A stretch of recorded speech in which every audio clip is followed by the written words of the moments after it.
Good evening, folks. It is your resident Seraph Corazar here. How is everyone today? I see our early bird crew includes the Crazy Watermelon, getting very philosophical and poetic. Angie Lady, with a threat, apparently. Just learned a recipe for pickled melon rind. Joshua Saruda and Ryuga are here as well, and Oak Tree. And Kalzamar. Alright. Starting with the dad jokes already, are we, Kalzamar? I see. I see. Well. Let's get everybody on over. How y'all doing? You know why we're here. Actually, maybe you don't. I probably touched on it on the last stream, but I have plans for tonight. Big plans. Big plans, meaning big backpacks needed. There we go. What happens when you anger a brain surgeon? They will give you a piece of your mind. Oh. That's a spooky one. A spooky one. So, tonight's task, folks, is we have a very sad empty chest here. And we need to fix that. I want to get... yeah, let me see. Do I have limestone? Yeah, this is probably enough limestone for our needs. At least for the exterior. Interior, not so sure. Not so sure. Oh, we have this as well. Right, I can keep firing this stuff. Gonna make as much mortar as we can. Which is this much, apparently. Oh, we do have a full stack of quicklime.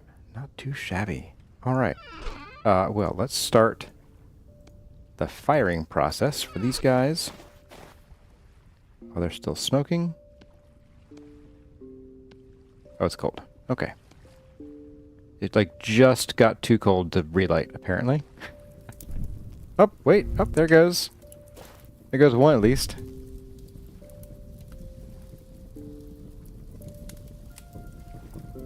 Do you want to hear a dirty joke, says Joshua Saruda. A pig fell in the mud. Why did I... Yeah, I had a feeling. My grandfather used to say it was a white horse fell in the mud. Alright, so that's going on. Let's make our mortar. Oops, wrong one. Low removal of water. Love that. Go pick up our snad.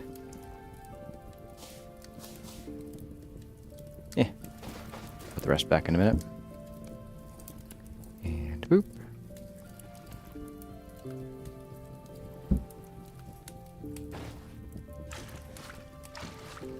And this and that. Put it down there. And there we go. Where'd that snad go? There you are. All right. So we have enough mortar for a decent little while. Not forever, but a decent little while.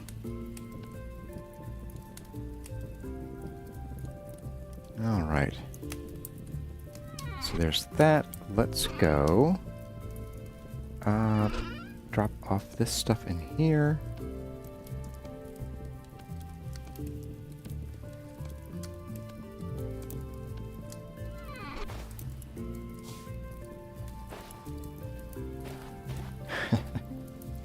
All dad jokes in chat today, huh?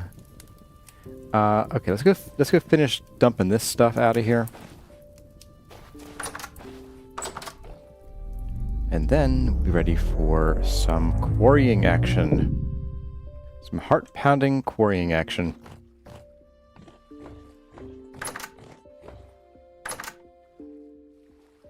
Where do these all go? I want... They put you in here. Yep.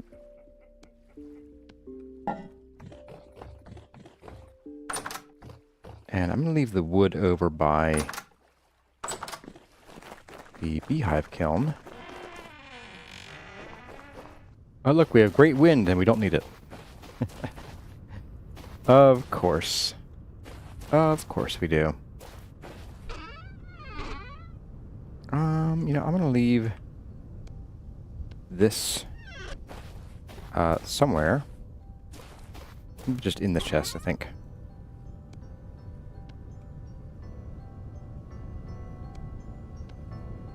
And drop these down here.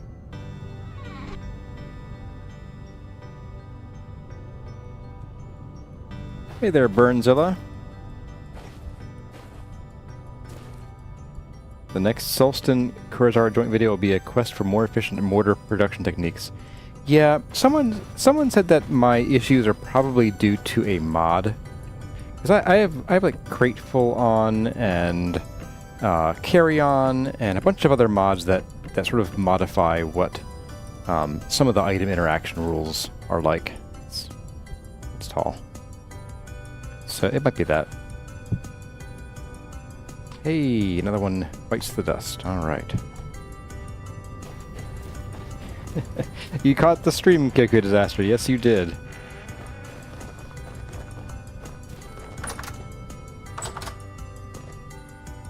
All right. Let's drop you in there. We already have a full crock. Grab another one for good luck. And... oops, don't split that stack. Pickaxe, and then we'll need our hammer. Alright. More stone, more mortar. That is the exact plan, Kyoka Disaster. Yeah, we're getting pretty low on sandstone large slabs. So it is time. It is time. And while we're doing that, I actually have finally, a collection of 20 questions to answer. So I have them up now. I won't be able to see chat while I'm reading them off though, so just so you're aware. But let's grab our stuff and we'll get on over there and we'll get a little bit of quarrying going on. We probably don't need more hammers. I really doubt it, honestly. Do I want to sleep? Not really. And we have a sandstone quarry up this way, which we quarried out quite a ways like that away in it, and it's become a death trap, so we quarried this away. Alright. No thanks. Yeah, I'm going to skip that one. I'm going to skip out on that one. No thanks, guys. Alright, so we're just going to, like... I guess we'll start by going... this way, actually.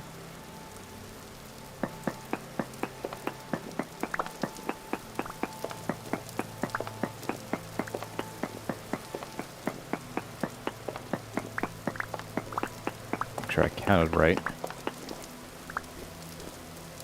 1, 2, 3, 4, 5. I did not count right. I can't even count. Alright, so there's that. And then we have...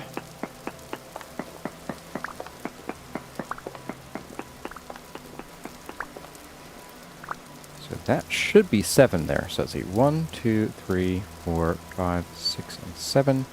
Yes, I have to go up 2 more so we can just walk through here. And then over like this. That makes 1, 2, 3, 4, 5, 6, 7.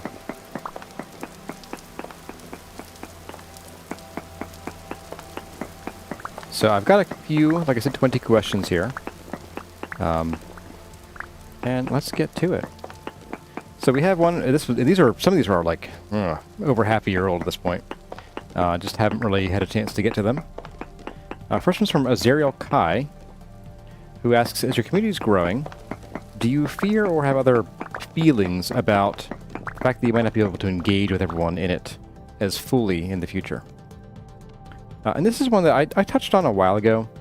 I think it was like, oh gosh, when I say a while, I mean literal years. Back in the first guide season, someone asked this question, or it otherwise just sort of came up. I forget how. Around when we were at the 500 to 1,000 subscriber mark,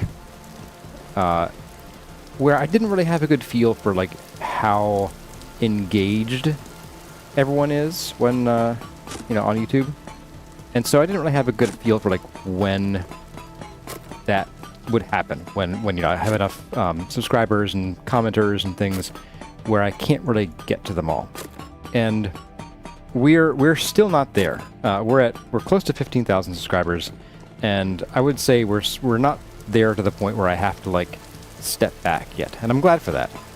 But yes, I do have apprehensive feelings about that, because it'll be one of those bittersweet moments, like graduating high school, where the community's grown beyond its origins, and now I'd have to change how I interact with it and you guys.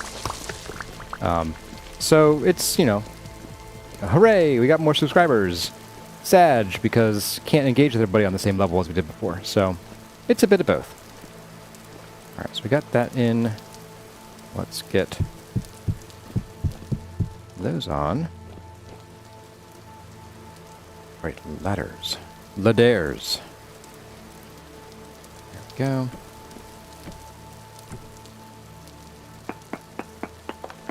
Our next question is from Mommy. Not my mommy, just someone's mommy, I guess. And the question is, what, in your opinion, is the ugliest block in Vintage Story? Now, this is one that I wouldn't normally like say that any block is ugly, because I think every block, even the ugly ones, have their purpose in certain builds. For example, I really don't like the wet gravel, the muddy gravel, but for certain builds and in certain situations in builds, it might be the perfect block. That being said, it's Swavite. Specifically, the raw Swavite. Polished is usable, not very often, but it is. But raw Swavite just looks like old office carpet, where the color's all faded, and there are like scuff marks and little tears in it, and you can see some of the fluff underneath the carpet showing through. And there's coffee stains that, are never coming out. It's Swavite. Definitely. There's a bug flying in my face. It really wants my attention. Okay. Did I fully hammer in the ones upstairs? Guess I'll find out. I did. Okay. Ooh. We're getting the cave echoes. That's pretty cool. And I want to grab these from here and audit this with some light. That's a light audit. Yeah, it'll do. I think my goal here is we're going to fill up probably most of our inventory. I'm probably going to throw out some of these sandstone stones because we just don't need them at this point. And I don't want to... I'd like to just get a whole bunch and fill up that trunk, maybe even spill over into another one, or put some out, in the rain. So that way we don't have to like come back in here and try to relight it like over there. That I can tell you.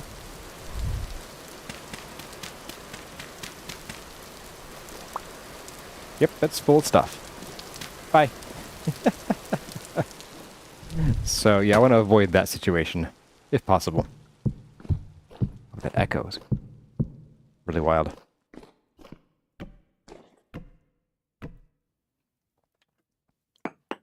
Okay. So our next question is from Skettlecob. What is the most delicious mushroom you've tasted, and do you think you can grow it? So I would say Yes, I can grow it. This is answering in reverse. Because I really fall in love with the pink and yellow oyster mushrooms, both of them. They're each a little different, both texture-wise and flavor-wise. Not wildly so, but enough that I think they're worth counting as two different mushrooms. And they both rank up there pretty darn high with each other. I have technically had more gourmet mushrooms. I've had lion's mane. So far, I haven't been super impressed with lion's mane. Like, it's okay. But maybe I just need to learn to cook it more, cook it better. So that may change my opinion. And I have technically had like porcini and chanterelles, but the porcini and chanterelles were both in dishes where like the chanterelle itself was blended into the dish, so I really couldn't tell. Like, oh, this is the chanterelle flavor there, and I have no idea. It was like chanterelle and like 4 other mushrooms and beef broth and what was it? Like brandy, all cooked into a soup. So, yes, the answer to can I grow it? Yes, absolutely. And I highly recommend the yellow and pink oyster mushrooms. Highly, highly.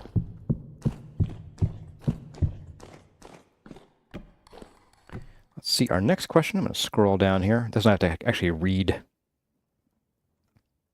And it is from Gpedia, aka Girish Manjanath here on YouTube. And it is, can you say this tongue twister? Round and round the rugged rock, the ragged rascal ran, rampant, rambunctious, and rowdy.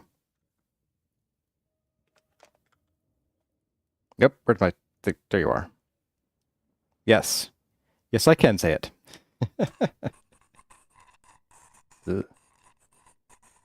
I hear you.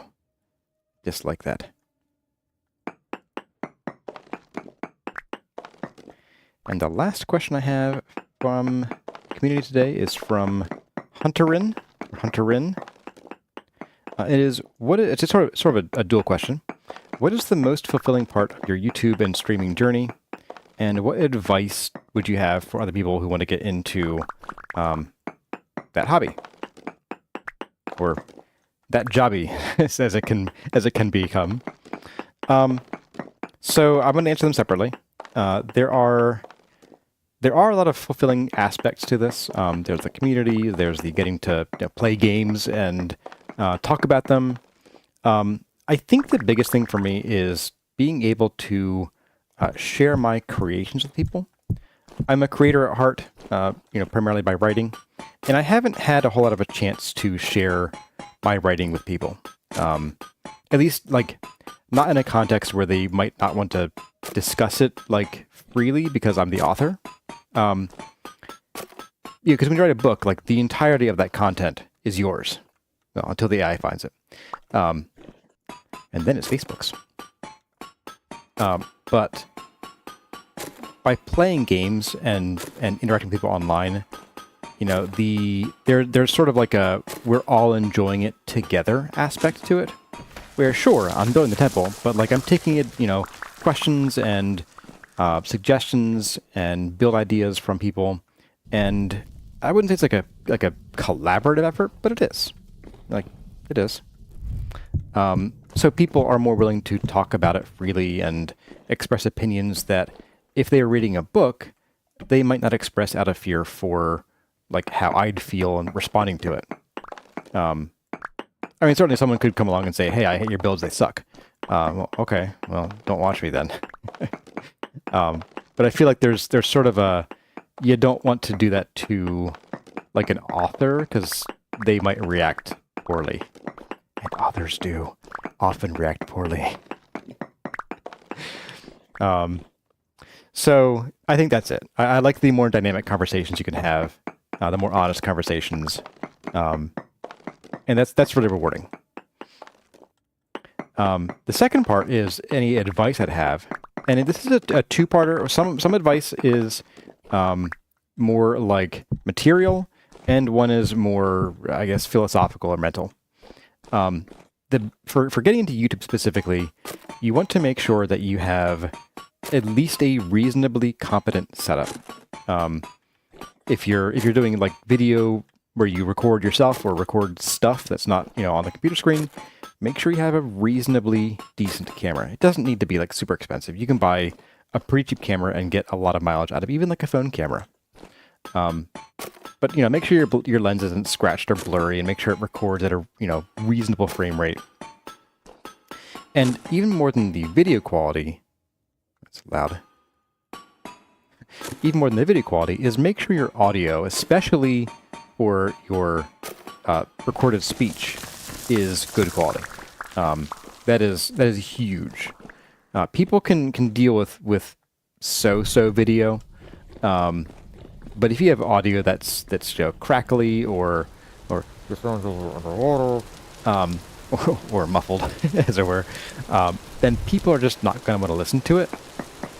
I think people are turned off more by, you know, things that sound bad than look bad, because like you can just look away from the screen.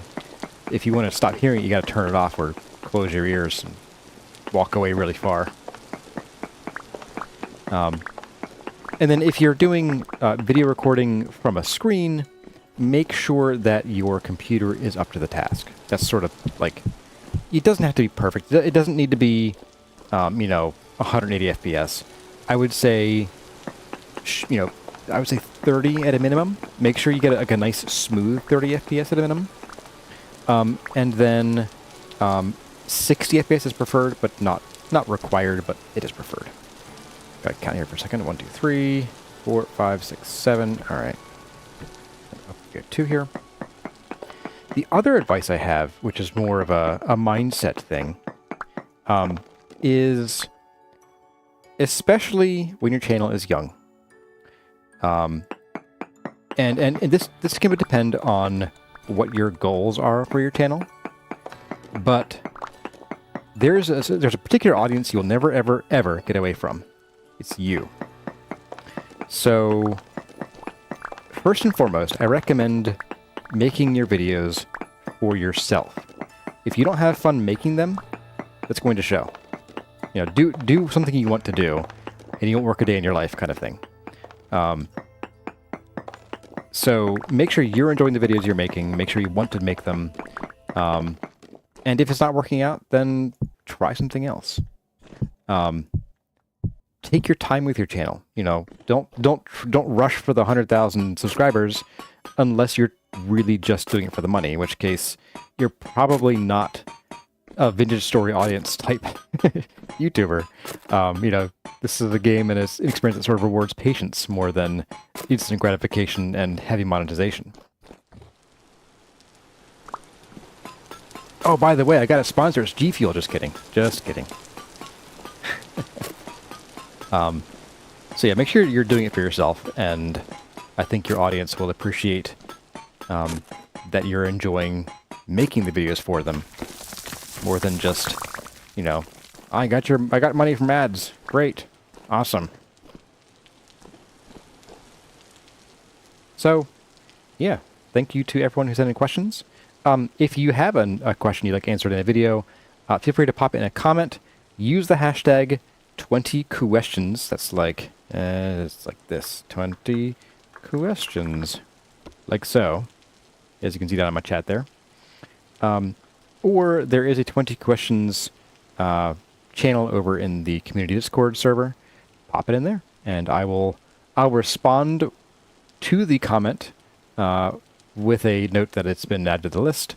And then when I have at least a page or so, which is like 5 or 6 questions, then I will release them into the wild, like balloons. But don't do that. Balloons are polluting. I close this window now. I can see chat again. Hi, everyone. All right, I'm going to scroll back up here a little bit. Talking about mushrooms. Here we go. APEC hears roasted mushrooms is a delicacy. APEC would be wrong. I don't like roasted mushrooms. I think APEC knows that somehow. ESP. Yeah, roasting mushrooms just dries them out like crazy. Have I tried morels? They're a bunch of fun guys. I have not tried morels. I can really only get them dried. I don't know of anywhere near me that that sells like fresh morels. Is it morels or morels? I forget.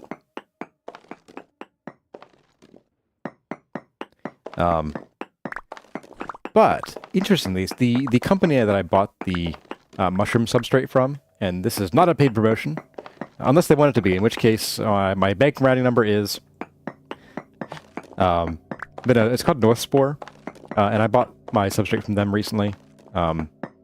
They a few weeks ago, I think it was, maybe it could have been longer ago, but they put out a new experimental growing kit of morels. And they were like, warning, this is experimental. We want your feedback. I don't know if they offered to like send you a new substrate kit if yours fails to grow. I don't know that they offered that. I feel like it would have stuck in my mind.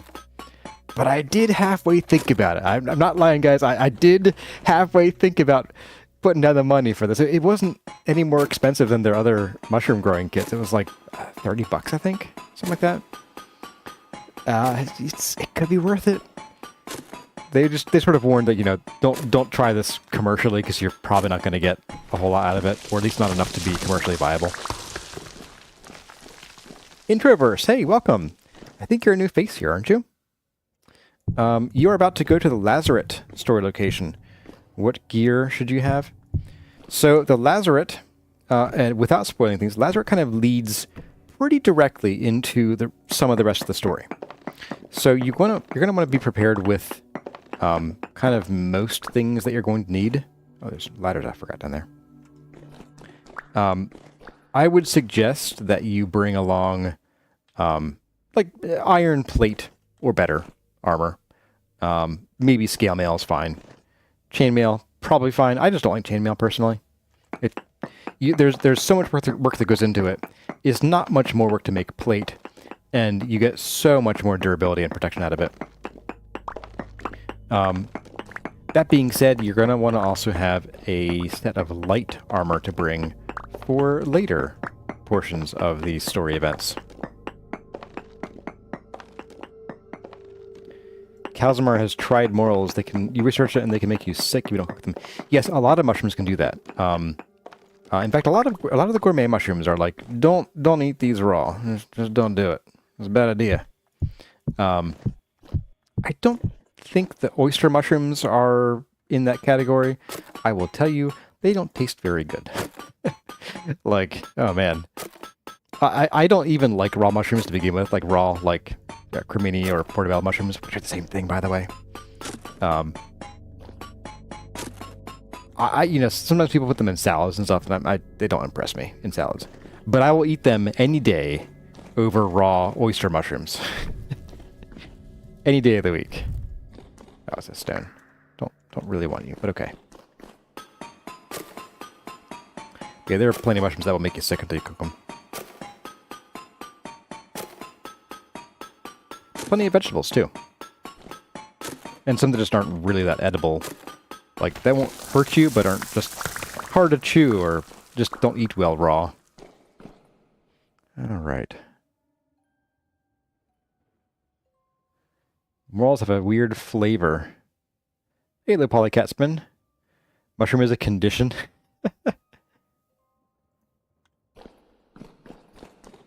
Charcoal smoked mushrooms with garlic butter is something to try, says Nicholas Hughes.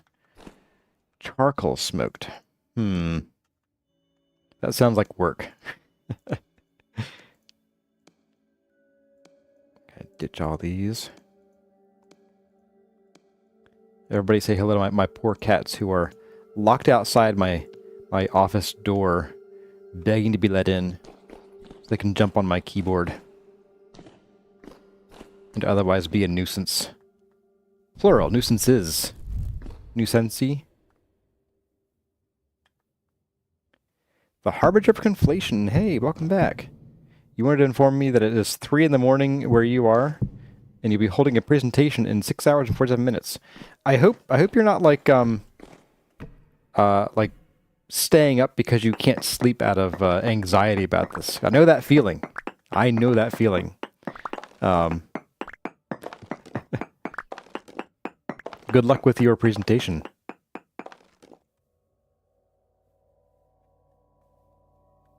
All right. You're just sharing your sorrow of the wrecked sleep cycle. Uh-oh.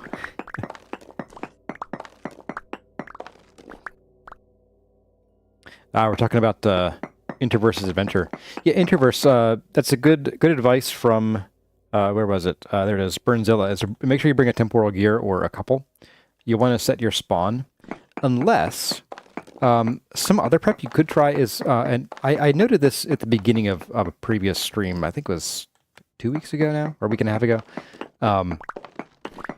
If you've gotten into the Jonas devices, you don't need a temporal gear. Well, you might, but you don't need to bring one. Because what'll happen is, if you've done like the terminus teleporter, and you can make a base return teleporter, well, you can, if you die, you just pop a temporal gear in your terminus teleporter, and it sends you back to where you died. So no need to set a spawn point.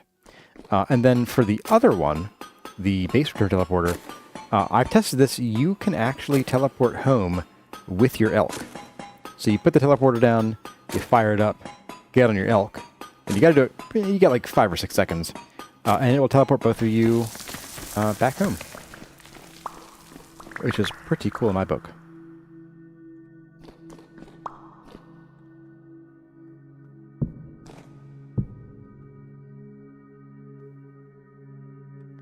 My room is their jungle gym, the cat's jungle gym. No, it is not. Actually, Rex doesn't bother me too much. He wants to mostly just sleep on the chair next to me. He's not a particularly, like, I mean, he's rambunctious, but he's not nosy. He just sort of likes to bowling balls around the house. I mean, the best way to describe Rex is 2 bowling balls hooked up by a very loose chain, and 1 bowling ball has a rocket engine on it. And he just lights it up every night about 9:30. It's just like 2 halves of a cat just booming around the house.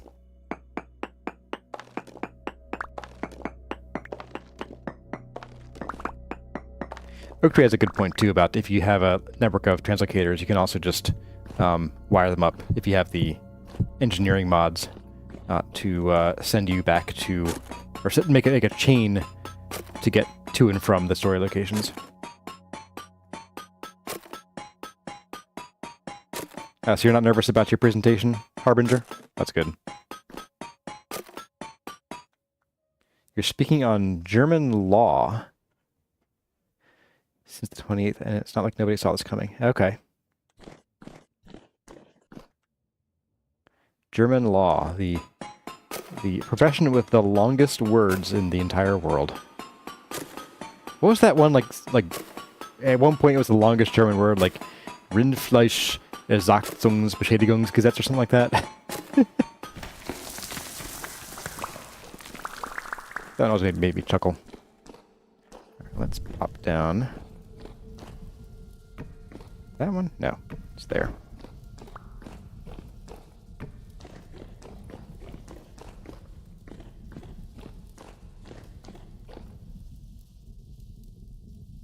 I could save time and pick extra by using the ceiling chance. Oh, you're right. You're not wrong. You're not wrong. But look at these squares. Look how beautiful they are. I mean, come on. Have you ever seen more beautiful squares? We could turn this into like a brutalist museum or something. All right. Be more efficient for you guys.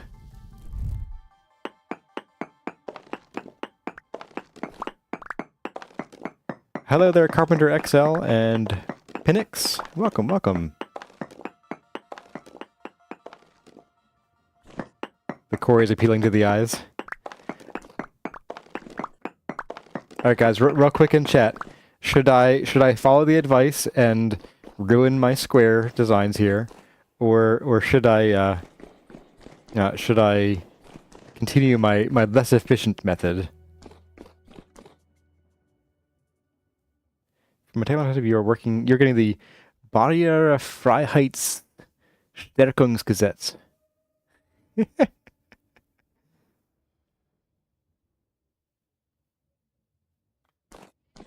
Hey there, Phantom. You have a question about my underwater farming short. Is that an old video? You scienced the heck out of it and couldn't get it to work. Poll. All right. Hang on, Phantom. Poll time. All right, poll. Let's see. Square. If I could, put my cursor in the typing box. Square ceilings or no? Yes. Square. No. Efficiency. Start poll. There we go. All right, go away, poll. I want to see its chat. What's the crowns in chat? That's showing my top fans. You guys can all compete in this battle royale to know who is my.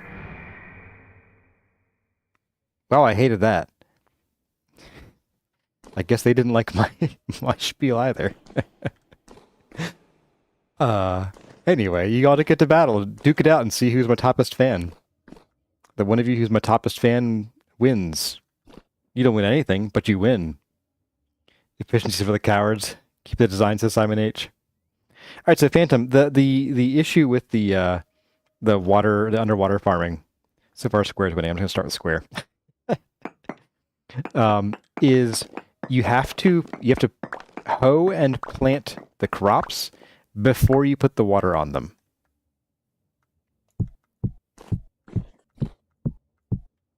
Like you have to make your watering channel or your watering area, and then hoe all the farmland, plant your crops, and then you can put the buckets of water on top of them.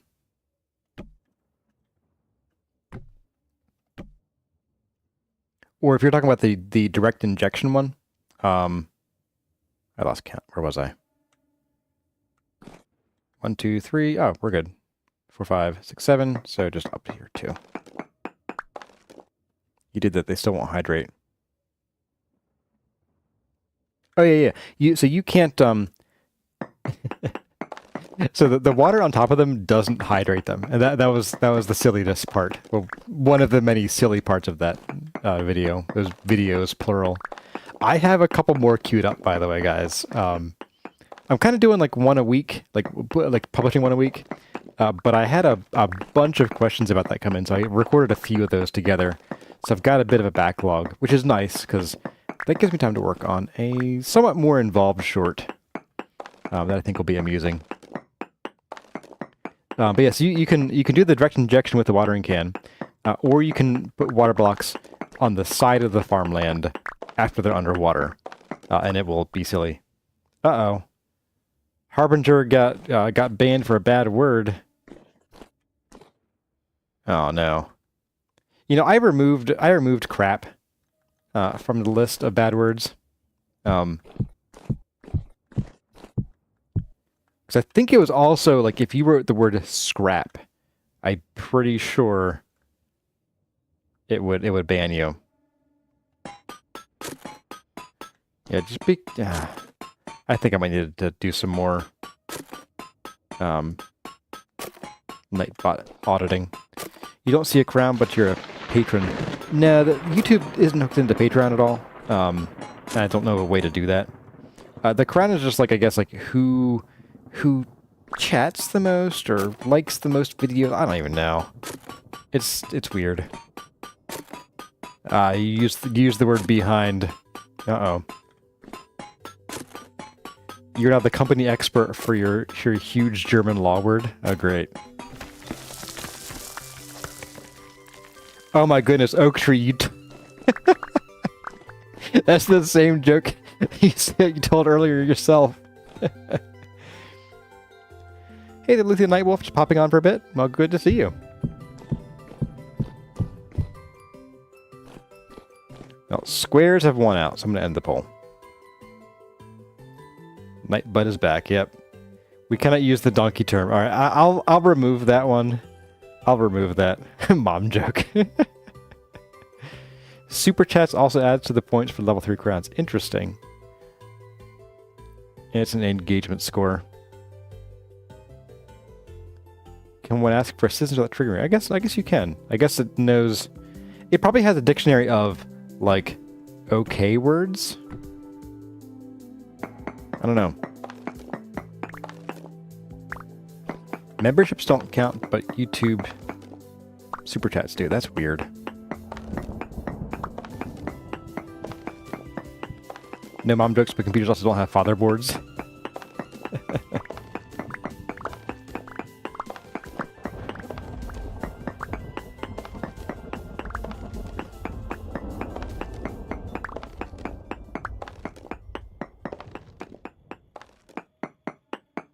I wonder if there's like a mom joke API you can hook up to that tells like a different list of jokes.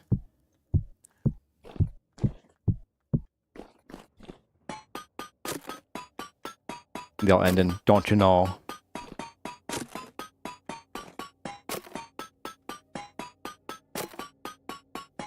There are 9 people tied for the crown here, huh?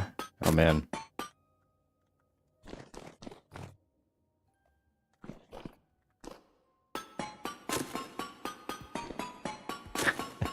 Calzamar, you ever seen a Daughterboard? I have.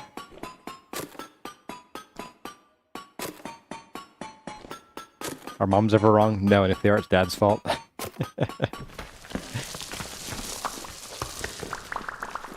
Blurp. Alright, I think...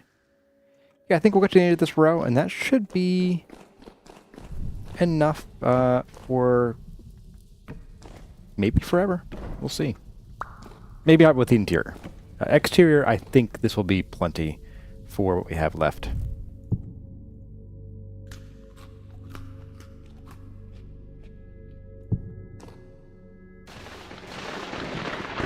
You know, I actually had a, this is a while ago, I actually had a server that had a Daughterboard. Well, sort of. It was an old ASUS tower server. It was actually in a case that was designed to hold 2 servers. Like, you could mount a motherboard on either side. But the other one was mounted upside down. And it could take, I think it was Pentium 3s that were slot loaded. So I guess when they're loaded, they're technically sort of Daughterboards in a way.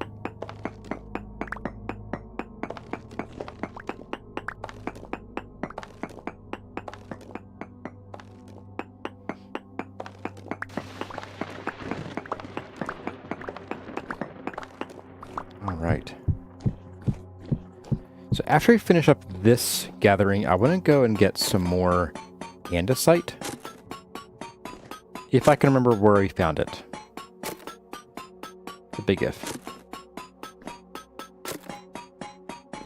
Actually, I think I know where it is. I think we found it up at the other base, under that sandstone quarry.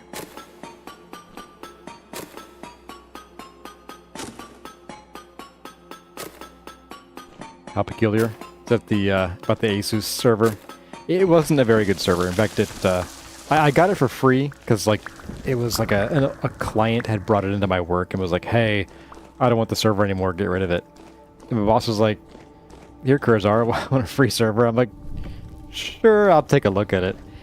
First of all, this thing weighed probably 80 pounds. Like I had to get a dolly to move it around. It was ridiculously heavy.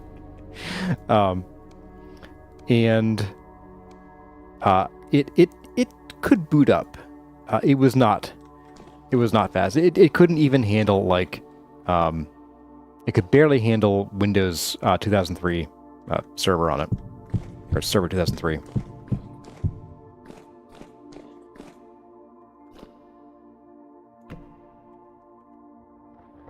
Any board attached to a motherboard is Daughterboard. Does that make video card Daughterboards? Does the Daughterboard have to be like permanently attached, or can it just be slotted in?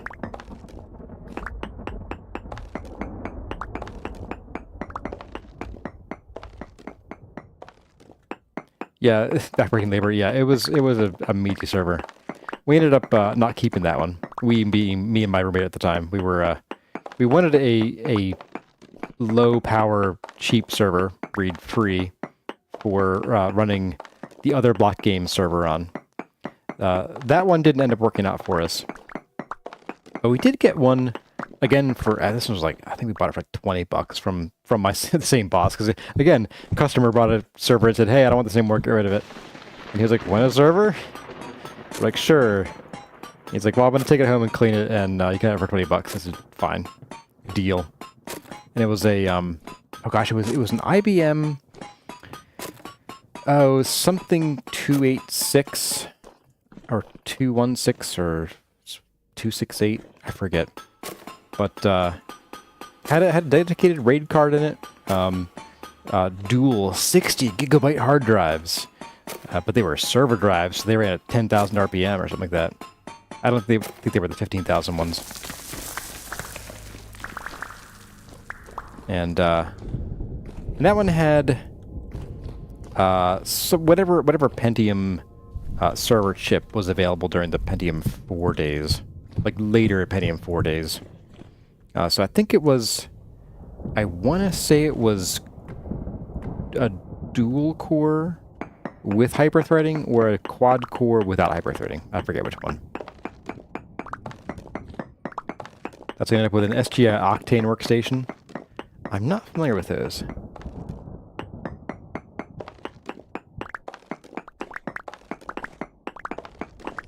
Hello there, Bright Flight.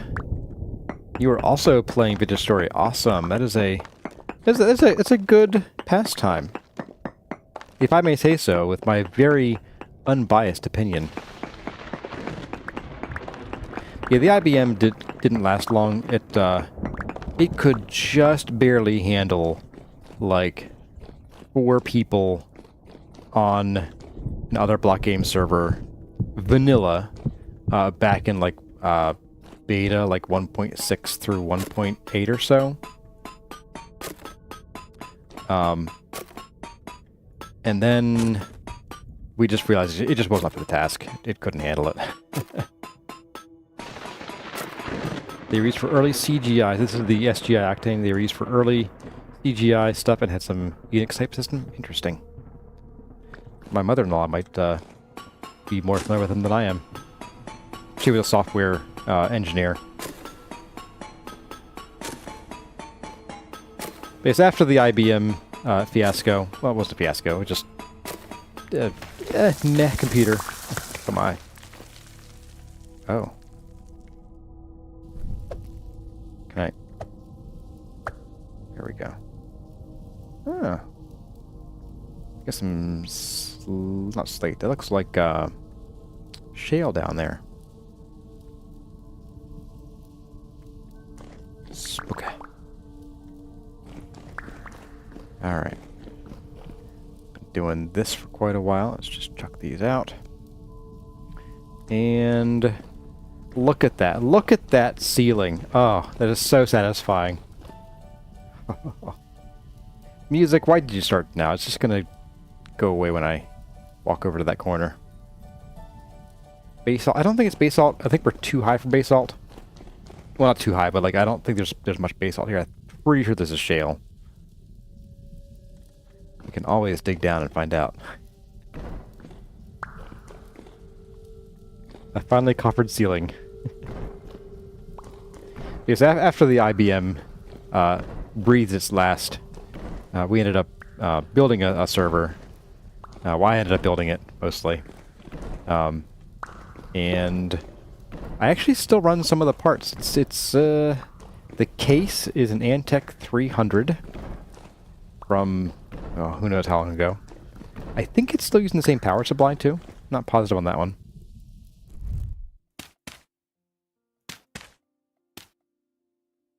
Let's just, you know, patch that up. Let's take a peek down here and see what's down here. And that server box has now gone through several upgrades. I haven't really used it for much in quite a while. I used to use it for, again, hosting other block game, also Vintage Story, Space Engineers.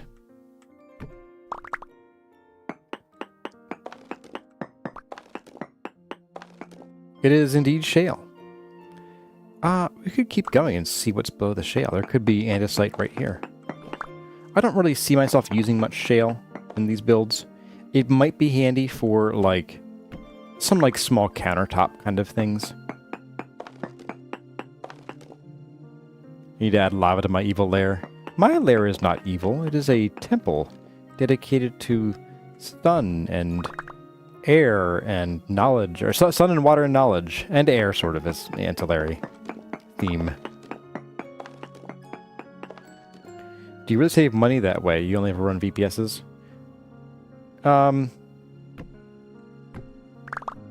Not really. But I guess it depends how long you use it for. We do have slate down here, too. I mean, this server, I've probably only ever sunk a total of, I don't know. It's under $2,000 over the course of 15 years now, over its entire, like, upgrade life cycle.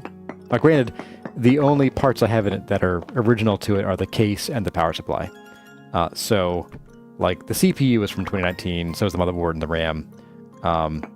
I did have to replace the RAID controller because the one that I had from my 2015 build of it or so was no longer compatible with the new motherboard, which had me very sad because it was a great RAID card. I did find one that was similar enough in terms of like reliability and speed and features and stuff. Which is sad that I had to spend more money for it. Imagine adding wind tunnels like the Persians did. Gold. I mean, look for gold here. I'll take a peek. What is here?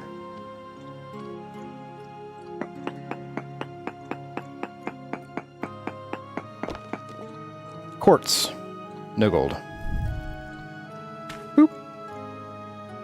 I vote we keep going down. See if there could be some andesite down here. Oh, get out of here. No, thank you, quartz. I don't think... yeah, there's not a whole lot we're likely to find here. We're between these two nodes, and there's nothing in either of them, and they're not very far away. I'm not even going to bother, like, trying to prospect the way down here. Anyone else spend 20 hours looking for chromite? Yeah. I mean, not in this playthrough. We found it pretty quickly, but I have before.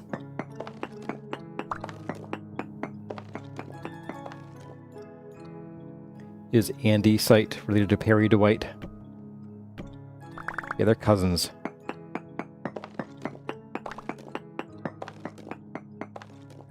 You know, the Persian wind tunnels were actually one idea that I had for this build as far as, like, design. And they could still end up making it into it.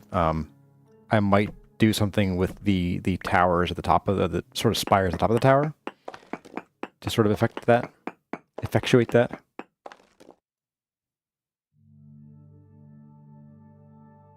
The temple on the map. You like the temple on the map?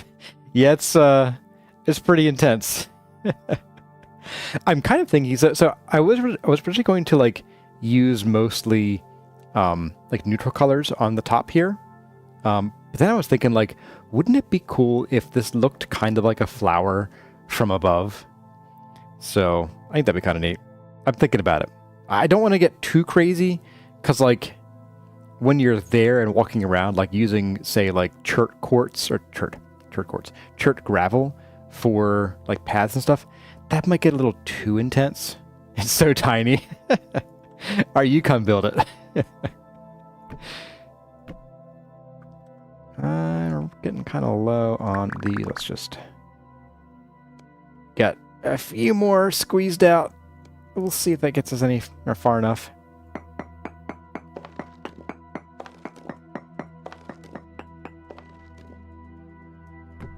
I'm not hearing any creepy crawlies nearby, so we must be in a large area of like solid rock.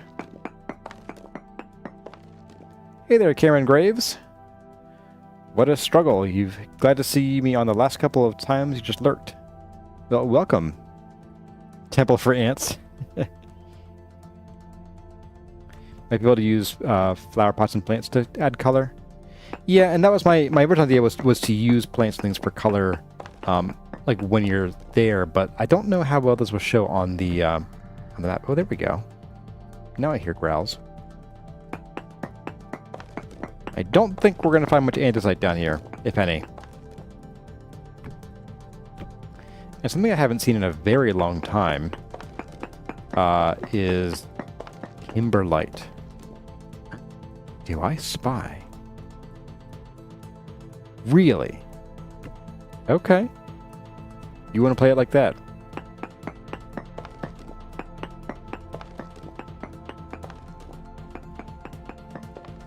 Huh. Okay. Well. This is going to be terrible. Alright. Tell you what. Let's... Yeah, we got a full height worth, or like these things worth of andesite we can go through here. Let's just do it. A one-time mining expedition at Bedrock. Actually, you know, I had been thinking it would be really cool and handy, one, to put a torch there to keep things from spawning. We've kind of struggled to really profit from temporal storms, because, you know, we can't do the run and gun thing, and things are a lot harder to stop and harvest while they're running at you. And then also we made the drifter pit. That's it works-ish, but the drifters are, you know, they keep despawning on us. So I was wondering, would it make sense to build an underground drifter farm at some point? And maybe that's better suited for a guide series rather than this, but it could be, you know, we could experiment with it here. Close that off too.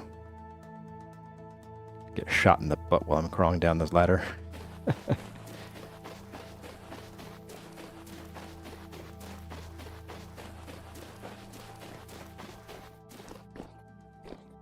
How deep can you dig in this game? You can dig down to y = 0, and there is Mantle at the bottom, which is the same.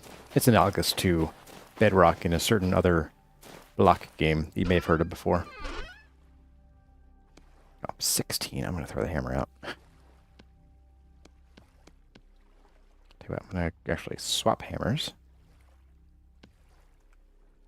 I'm still going to throw it out, I swear. I'm going to put... I guess I'll toss these in here first.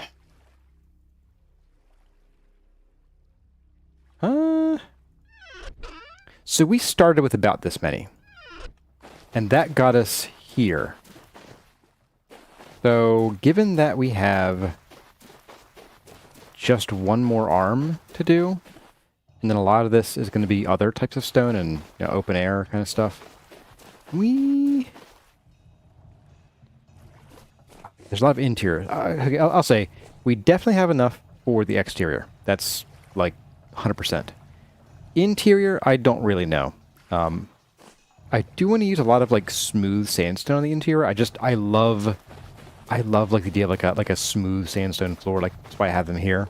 I love this look with, like, you know, a texture around it. Just something about the negative space here makes me, I don't know, it just makes me all tingly. Could you farm higher level drifters on the edge of the devastation? I guess you probably could. I don't know what drifter types the devastation will spawn, so I don't know if it's actually worth it or not. It could be that it's not worth it. Alright, so I'm gonna run over here to the edge of the water and dump some stuff in. Ignore the water pollution, guys. It's all in your heads. It's all in your heads. Dead hammer. Any of this crap. Alright, there we go. Bye-bye. Let's go get some more ladders going. If I can get on here, I'll have a bite to eat. Get some more ladders going on. You've seen some real baddies spawning those caves. Yeah, so there's the Bellhead Shiver, which I've only met in creative mode, I think. I don't know. I think I've seen one in survival. I think maybe during the temporal storm. I forget exactly. Of course, the elk. There's also what's the equivalent? Oathorn. But there's a basically double-headed version of the Bowthorn too. It's not called double-headed. Sticks. Oh, there we go. And both of those have really good drops, like on the level of the double-headed drifters. So I think those are worth it. Let's get back here. Those are worth trying to find and attract and farm safely somehow. Safely being the key word. I don't really know how to make it safe though. Maybe lighting, like maybe build some kind of like, you know, like cage to be in. Like if you've seen Made in Abyss, like the diving cage that the one bad guy uses to send the poor kids up and down the one level of the abyss. Only maybe not for, you know, doing bad experiments on children. It just seems like a bad idea. Seems like a thing a bad guy would do. You can make such a Bob of Dale. Or what the creepy drifter giraffe was named. Oh, that's Dave. Dave in the distance. Can we put statues of evil animal-headed deities in the interior? You can.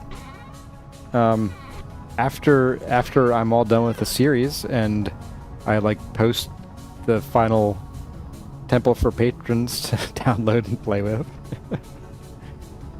Let's see, we need this. We don't need that.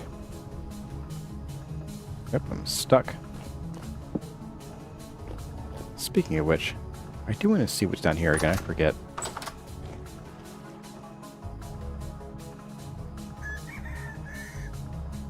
So we've got limestone. We got shale. Right, we did light this up because we had creepy things spawning here. And we still do, apparently.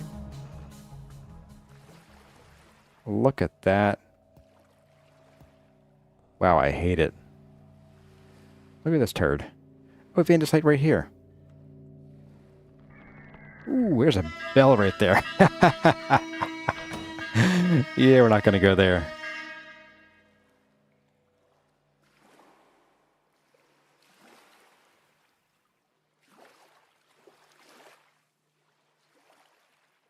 Apex, you'd forgotten the Goopy Tears, so you've seen Made in Abyss. Yeah, that show is like, oh man, it's such a great show and so horrible, so horrible.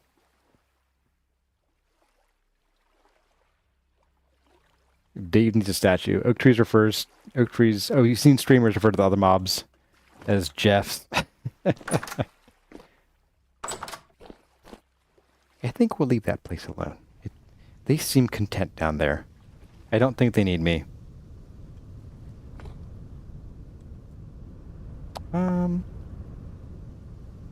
Dave is a painting. Yeah, that's right. Isn't he technically called the Thunderlord? Which seems like, I don't know. Would an otherworldly, you know, rust horrible entity have a really cool name like Thunderlord? I mean, or a really 13-year-old cool name like Thunderlord?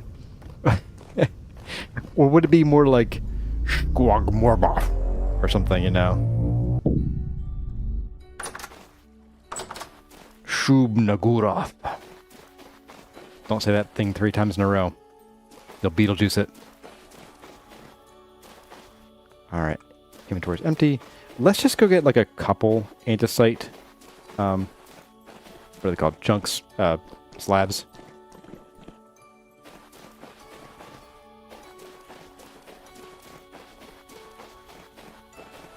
Or if not like a Lovecraftian name, then like call it like the Creaking or something.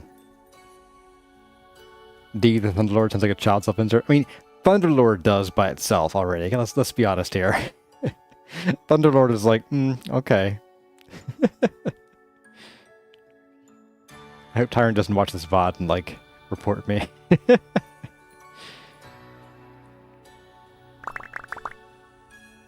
Sounds very other block gamey. Yeah. The Mind Flayer. Yeah, there we go.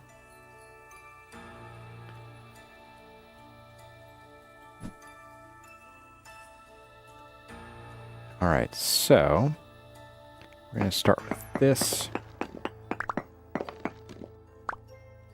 And that's 1, 2. So we can go 1, 2, 3, 4 ladders. 5, 6, and 7. But I'll be curious to know if we leave this here, can drifters spawn on this block? Of course, we're going to be opening this up anyway, so won't really matter now, will it? Okay, so we need to come down here. We are going to do 2, 3, oops. 3, 4, 5, 6, 7. The shivers do open their heads like Demogorgons. Yeah. Well, so the funny thing with Stranger Things is, like, all of their monsters are named after D&D creatures. So, like, when someone says Mind Flayer, you know, like, as a D&D player, I don't think of Stranger Things. I think of, you know, an Illithid.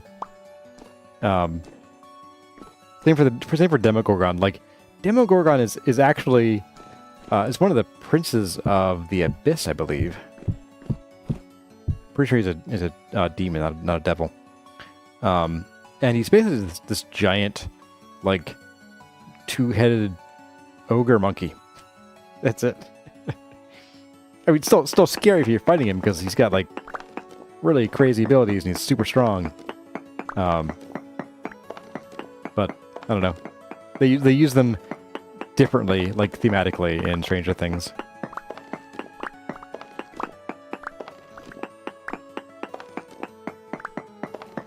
You thought Dave was a big electrical tower?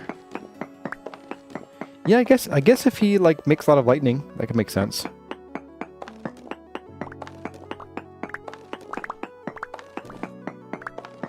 I'm thinking, like, 3 of these should be plenty for what we need.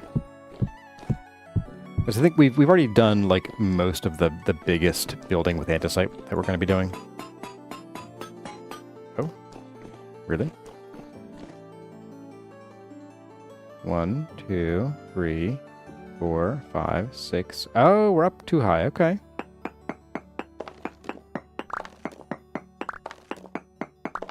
Yep, Vecna is also from D&D. Vecna is, he's a deity of evil and magic and death. Basically, he's depicted as an undead lich, which is, I guess, a tautology. He's a lich. And he's missing an eye and a hand, both of which are technically obtainable as artifacts, meaning, like, the DM determines when or if the players ever encounter them, and should probably think about whether they want those artifacts to ruin their game or not. The hand and the eye of Vecna are incredibly powerful and horribly evil, and very corrupting. Vecna, so the head of Vecna. There was a joke item called the head of Vecna. D looks like Horizon Zero Dawn. Yeah, I can see that. Yeah, he looks like one of the, oh shoot, what are the ones with the disc heads that give you the maps? Like, you climb them and you zap them with your spear and they give you the map. I played that game. Okay. Horizon Zero Dawn thoughts. I really enjoyed the game, but there was something about it that made it kind of forgettable. Like, I loved the story and the characters were okay. I think it was the characters, actually. Like, they weren't bad. They just weren't super special or engaging. I think that's it. We're getting spooky music.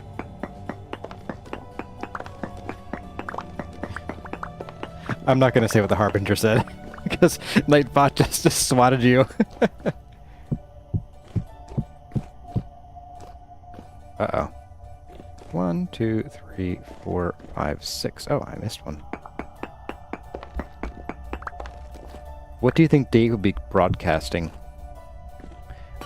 Dave would be broadcasting whatever the SCP Siren Head does.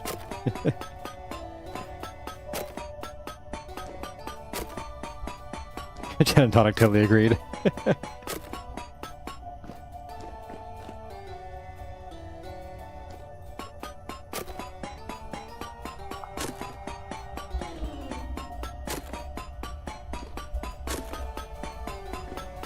A mix of lo-fi beats and Morse code that drives you crazy. Yeah, there we go. That's what Dave does. Oh, are you kidding me? I missed one up here? I did. Alright, one more and then we'll get out of here. Leave this place to the dead. The Morse code will all be dad jokes.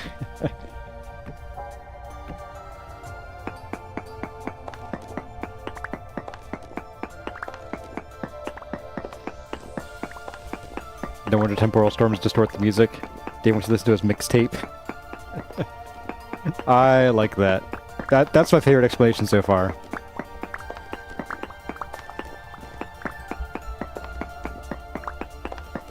Dave is the one who plays the music we hear.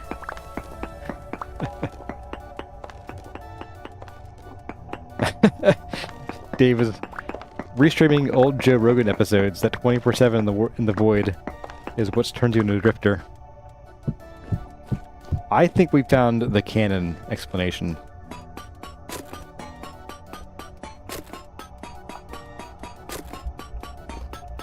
Dave actually likes marshmallows.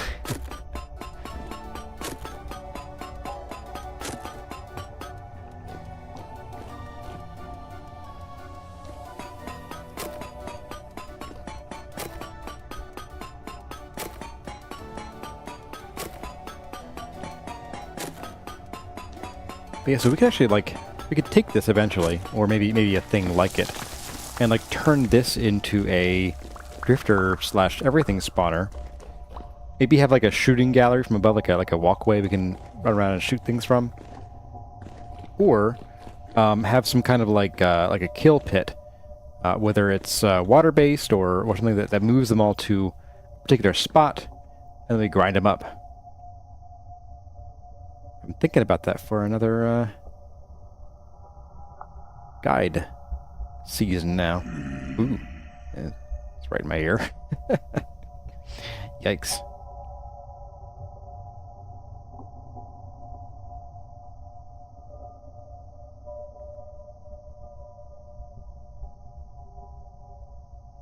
It's funny, the music stopped. We just have the creepy stuff. And I think... So down there it was playing, but up here it's not, even though we're still in sunlight. I think it's because these are, like, it's seeing these as, like, blocking the sunlight for the music purpose.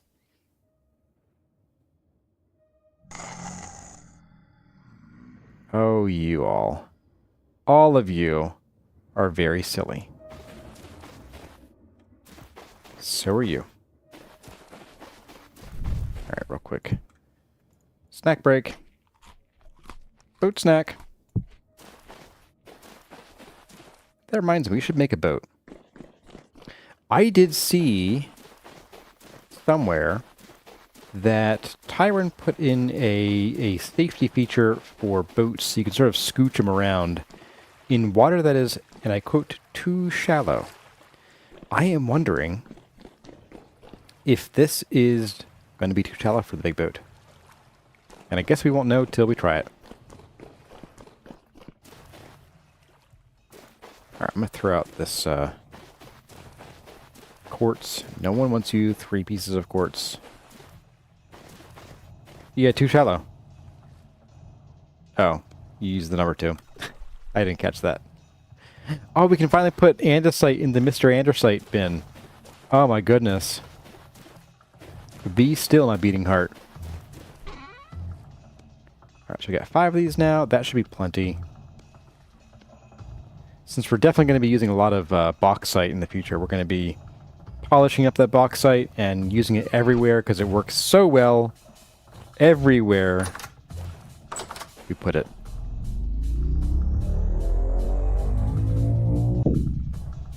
All right. Oh, it's still windy. Nice. All right, let's go put this crock back and get 2 fresh ones. Oh, I already have one. Okay. Just swap these. And the Mr. Andesite bin will now contain some Mr. Andesite. Yeah, you're right, Brinzilla. I like bauxite, but it's like some forms of it, the polish especially, is really hard to fit in. I think the regular bauxite and the baked beans bauxite are both much easier to use. Like that. Need a little bit of sandstone stuff. All right. Okay. Well, let's take a quick tour around. You know what I know we can do. Let's go hammer out some iron blooms. I didn't have anything else planned for today. I was thinking that we might be working through the 10 o'clock turn-off time. But we have a little bit of time left. Let's go hammer out some iron blooms. I want to drop off this hammer and these plugs.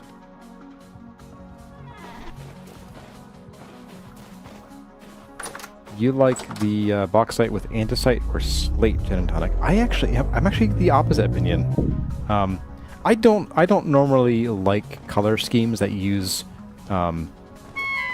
opposite colors, complementary colors. Brain fart right there. I don't know. They always seem really harsh to me, especially in Vintage Story. In other games and other like color palettes, it might work better, but in Vintage Story, like, they're really harsh to my eyes. Now, if you're using like a lot of like limestone, and then a little bit of both the andesite and the bauxite, I think that can work out pretty well. Just my thoughts. And then I haven't really, well, I guess is an accent for slate, I can definitely see it. I wouldn't want to do like half slate, half bauxite, personally. We'll start small. Because if we don't, you all know what'll happen.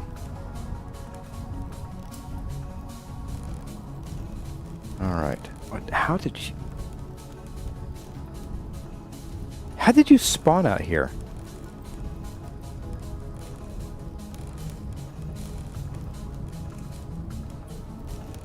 Yeah, I really like bauxite. I think it goes well in adjacent color schemes. So if you're doing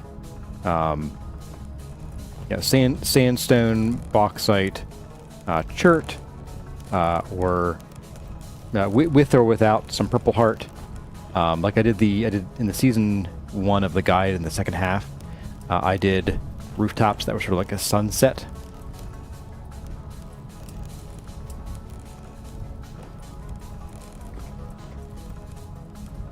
.21 fixes the odd spawning somewhat. Yeah, it's really baffling to me how they worked the spawning of monsters up so much with the new mobs. Like, it just seems really odd to me that they either didn't or otherwise weren't able to reuse the code in a way that made it work the way it did before. I don't know.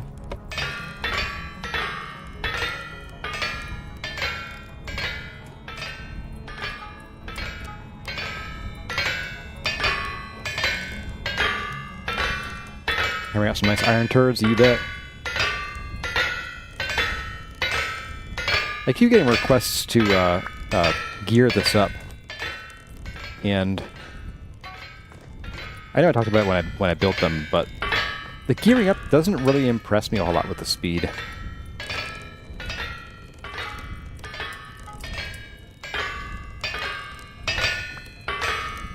especially not for the effort that goes into it. Like, when I had the 8 windmill setup back at the second guide season, it was just barely enough to run 2 hell hammers at, you know, reasonably quick speed.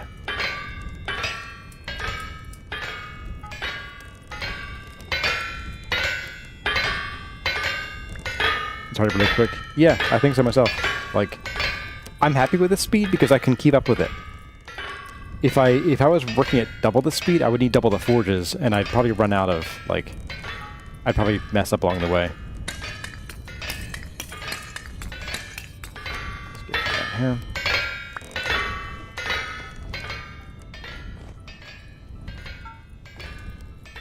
More of these. Uh-oh. We're going yellow. No. It's too hot.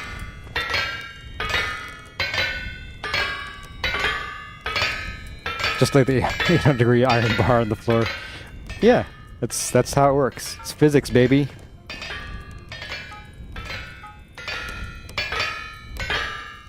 Here comes the 1,000-degree one. Sandstone and bauxite are also legit. Sandstone, bauxite, and the... I don't know how they look anymore, but the blue clay bricks. That I felt was a really good combo. I used that in the first guide season, second half, for the quarry house. I love the quarry house. I was kind of sad that I had gone to all the effort to make that mountain base. I'm like, oh, this quarry house design is so fun.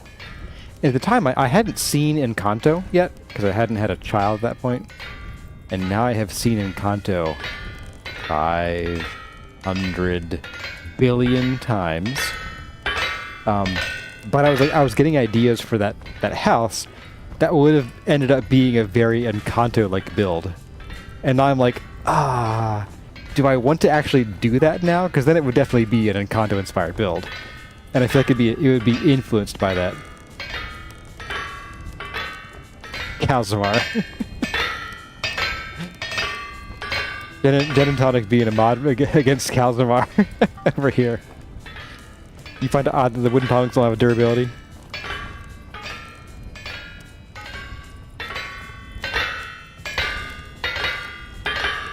Hey there, old wolf of Farin. You're coming in pretty late here. You missed a lot of the action, but hopefully you'll enjoy the VOD if you watch it. We're wrapping up here in about 10 minutes.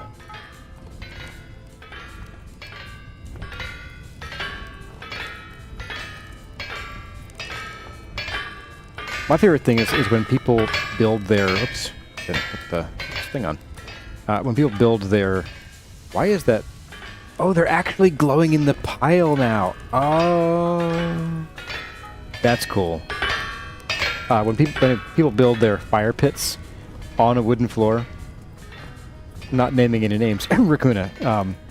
But I'm always like, you're just gonna burn your floor. Stop fooling around.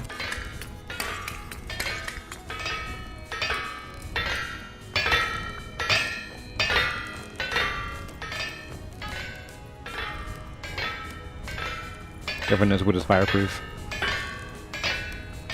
And Oak Tree remembers asbestos hands and feet. Yeah. We still have asbestos face, though. So, we got something. We got something going for us, I guess. Boop.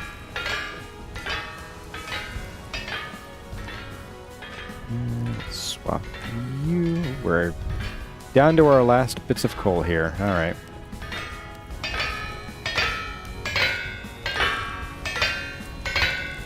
Are those meteor crown ingots? Over here, yes. Over here, these are blister steel and regular steel.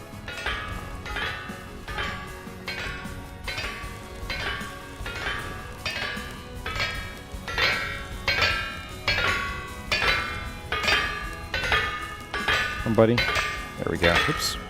No. You. There we go.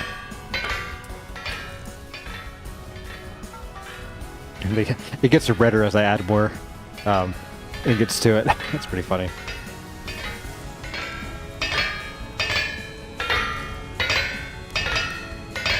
Just like cooling the 16 bars of 800-degree ingots in your pockets overnight. Yep. Gotta love game logic. Well, we're out of coal here for the time being. I think though, since we have a few minutes left, I'm just gonna let that run out, and then we'll be done for the night. You like piles of ingots, Simon? They are very satisfying. I agree. Ooh, overheated that one.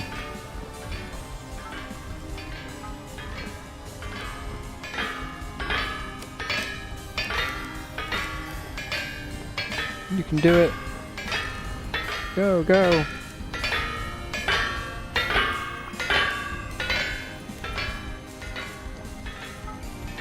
Oh. Goofing around too much.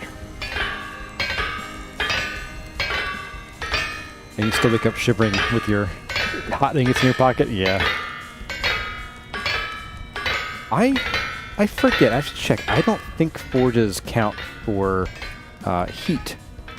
Like, I don't think standing near one actually warms you up. I'm pretty sure. That could be something to test, though.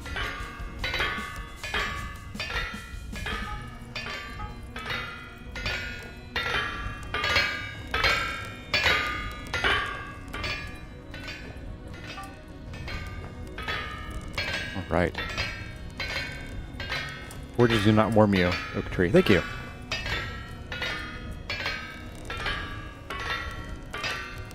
They should fix that.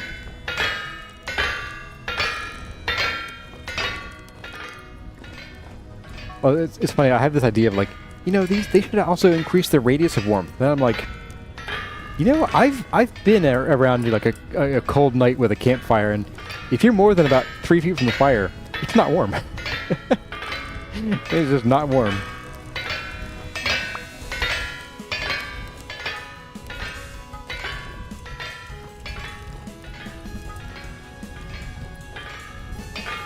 All right. Probably two more after all of these are done.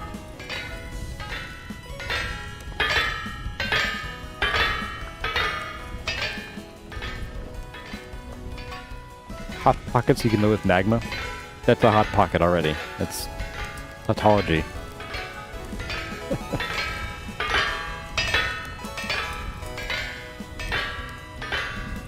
Could be exploited people would put forge in their greenhouse. Yeah, that is actually a valid thing, though. People do make heaters for greenhouses out of, yeah, well, oh, really? No, leave me alone. Oh my goodness. Stand right here. Plus, the greenhouse effect is not based on the actual ambient heat. In this game, it's based on having glass overhead and 4 solid walls around you. So, next temperature, put some deep red iron bars in your bean bag and let us know how it goes. It's a sniper. They're all snipers. These guys have like crazy aim.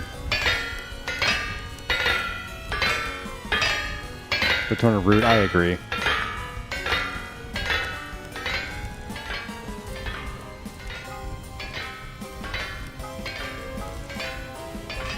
Okay, we'll see how many more we get out of this.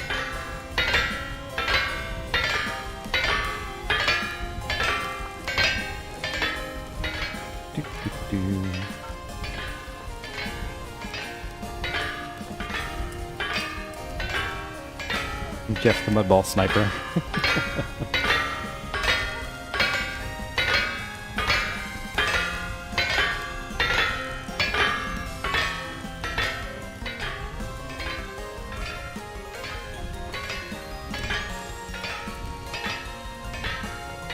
Yeah, this is... Oh, really? The underwater sniper again. I'm gonna sit down here. There. Hi. It's you. Get me out of here. That one might not heat the whole way. We'll see.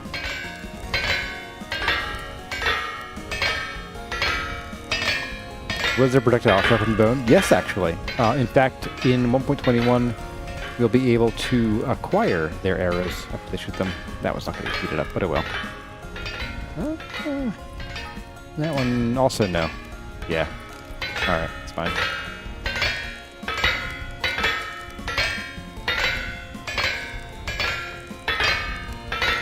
It's kind of neat to have, you know, that sort of early game source of arrows, you know, as you pluck them out of your own flesh. Come on. You got this. There we go. And I'm not even going to bother filling that.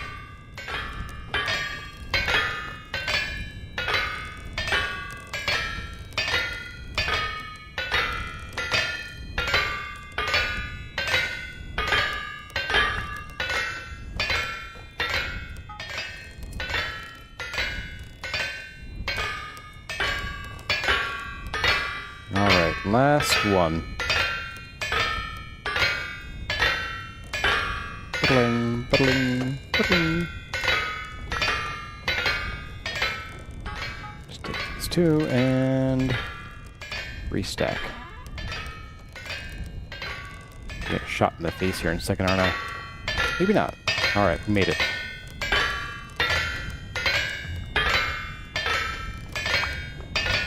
And now we turn off everyone's favorite sound.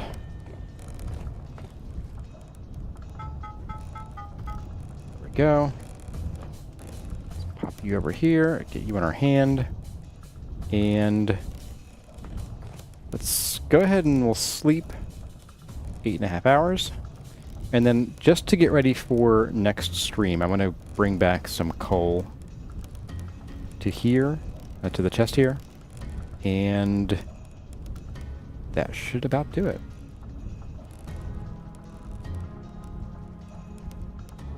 That's what you call metal music. Ooh, and it's a dark, overcast day. Maybe it would rain. Oh, good, he's bonking his head on the ground. Very... only sane people do that.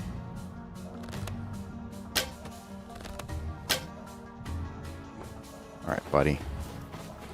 This is my turf, yo.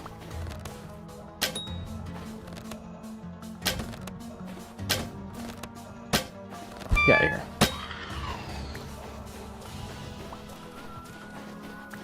So 2 shots with the steel-tipped arrows. And did you give me a temporal gear? Ah, no you don't. I see you over there. Woo! Mine are stronger. I'm gonna carve up both you guys now.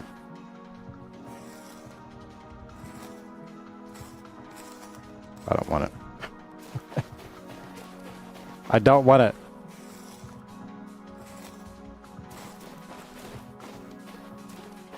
Alright, so coal, and then it'll be good. Hematite, brown coal. More than 12, please. There we go.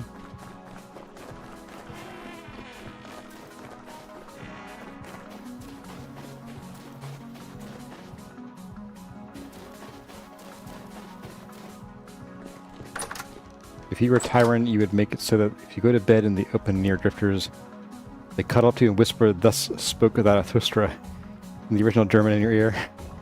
Also sprach Zarathustra.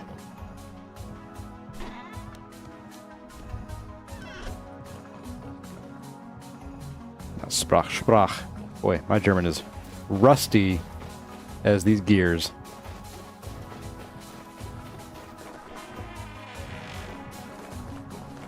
You know, I just read a German book to my daughter to put her down.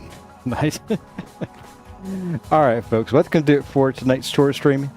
Thanks for hanging out with me, and I hope you enjoyed my answers to the 20 questions. Again, if you have 20 questions you want to have me answer in a video, pop them in a comment. Not in chat, just in a comment. I won't see it in chat. With the hashtag 20 questions or over in the Discord server. Well, that's going to do it. Hope to see you all around on Sunday when we get to more building. Now that we have more roxes, do all building. And yeah, hope to see you all then. Other than that, take it easy. And as always, my name is Couriers are. Thank you all for watching, and I'll see you in the next one.